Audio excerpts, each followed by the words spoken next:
सास बहू का लिव इन रिलेशन। नेहा खुले विचारों वाली लड़की थी। अरे नेहा, क्या दिन में सोती है?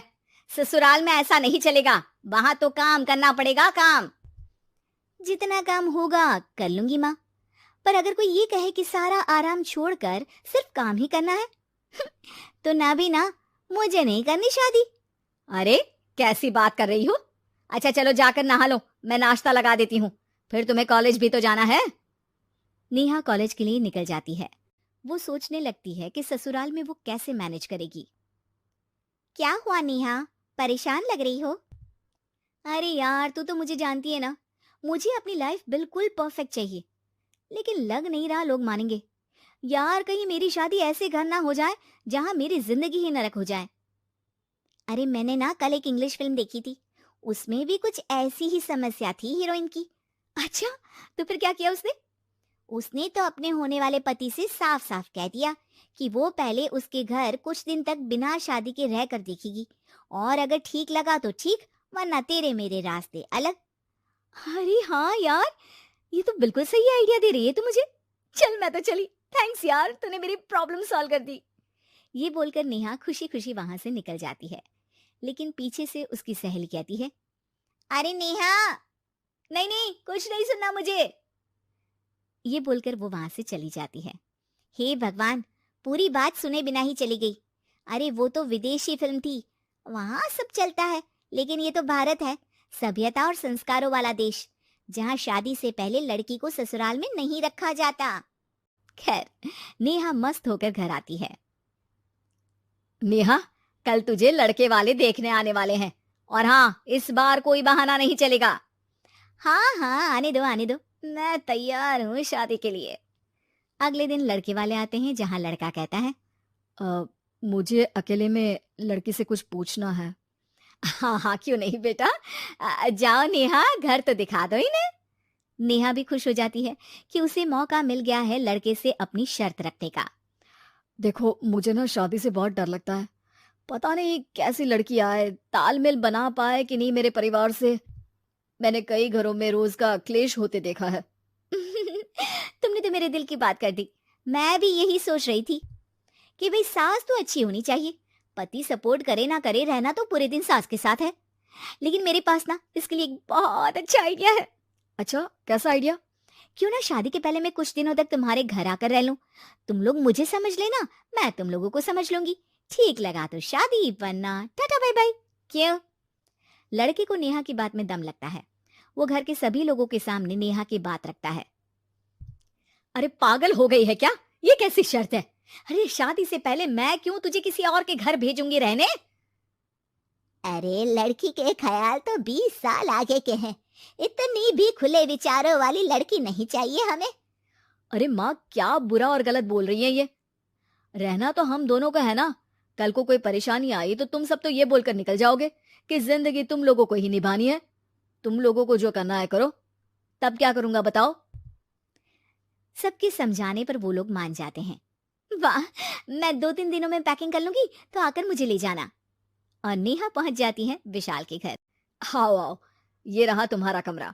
इस घर में तुम एज अ गेस्ट रहो, लेकिन माँ तुम्हें बहू की तरह ही ट्रीट करेंगे, और तुम भी उन्हें सास की तरह ही रखना। बस फिर क्या था, शुरू हो जाता है लिव इन सास बहू का ड्रामा। अरे चाय तो बना दे बहू। जी सासू माँ, अभी लाई। नेहा चाय लेकर आती है कि बस चाय लेकर आई हो, इसके साथ पकोड़े भी ले आती। लेकिन आपने तो बताया ही नहीं कि आपको चाय के साथ पकोड़े भी चाहिए। हाँ हाँ, अब तो पता चल गया ना। रात को खाना खाने के बाद नेहा किचन में खटर पटर कर रही होती है। क्या हो रहा है वहां नेहा? माँ जी, मैं ना रात को अदरक वाली चाय पीकर सोती हूँ, ये मेरी आदत है। अच्छा, तो जरा मेरे लिए भी बना देना। दोनों सास बहू रात को चाय पीती हैं। अगले दिन, नेहा, मैं मंदिर जा रही हूँ, मेरी साड़ी निकाल कर बेड पर रख दे। नेहा सास के लिए साड़ी निकाल कर रख देती है। वो देखती है कि उसके आने के बाद से सास ने घर का कोई भी काम करना छोड़ दिया है।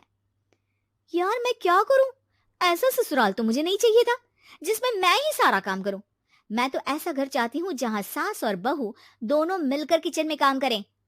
हे भगवान, रात को चाय पी ली, पेट में गैस बन गई, अब तो चला भी नहीं जा रहा है।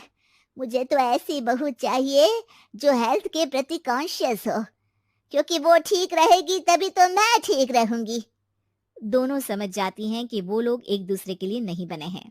अगले दिन नेहा, जरा चाय तो ले आना। नेहा चाय के साथ चिला भी बनाकर ले आती है।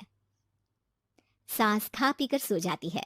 अगली सुबह तेरी बुआ सास आ रही है, उसे मैंने तेरे बारे में बताया है। तभी वहां गंवार से एक महिला आ जाती है।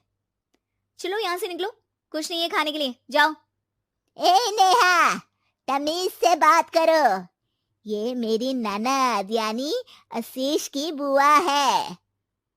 हाय रे दैया, इतनी आकड़ वाली लड़की, अरे यही है ना जो शादी से पहले ही आकर बस गई है यहाँ पर। बस नहीं गई हूँ, बसना है या नहीं ये डिसाइड करने आई थी, लेकिन इन लोगों के रिश्तेदार इतने गंवार हैं तो मैं तो ना कर रही इस घर में शादी। और भाभी, और क्या कमी थी हमारे आशीष में जो आपने ऐसी लड़की की शर्तों को मान लिया? अरे वो तो आशीष के कहने पर मैं झुक गई, वरना ऐसी लड़की को तो मैं घर में घुसने भी ना दूं। ए हेलो, ऐसी लड़की कैसी लड़की? हाँ, बिना समझे बुझे शादी कर लूं? अब तो समझ गई ना कि हम लोग गांव के हैं। भाभी को खाट पर सोना और रिश्तेदारों का गांव से आना जाना तो लगा ही रहना है इस घर में। हाँ हाँ, मैं तो किसी मॉडर्न घर में शादी करूंगी। ये बोलकर नेहा वहां से चली जाती है। अपने घर में आकर नेहा कहती है, ना माँ ना, लिव इन में रहकर देख लिया, ये गांव के लोगों का कोई भरोसा नहीं है। खैर, नेहा की शादी एक मॉडर्न घर में हो जाती है, जहां सास कहती हैं, हे नेहा, मैं टेनिस खेलने जा रही हूँ, आओ तो जूस बनाकर रखना, और हाँ, वॉलनट्स और ओट्स भी बना लेना। जी माँ। माँ मॉम बोलो डार्लिंग, माँ इज ओल्ड फैशन।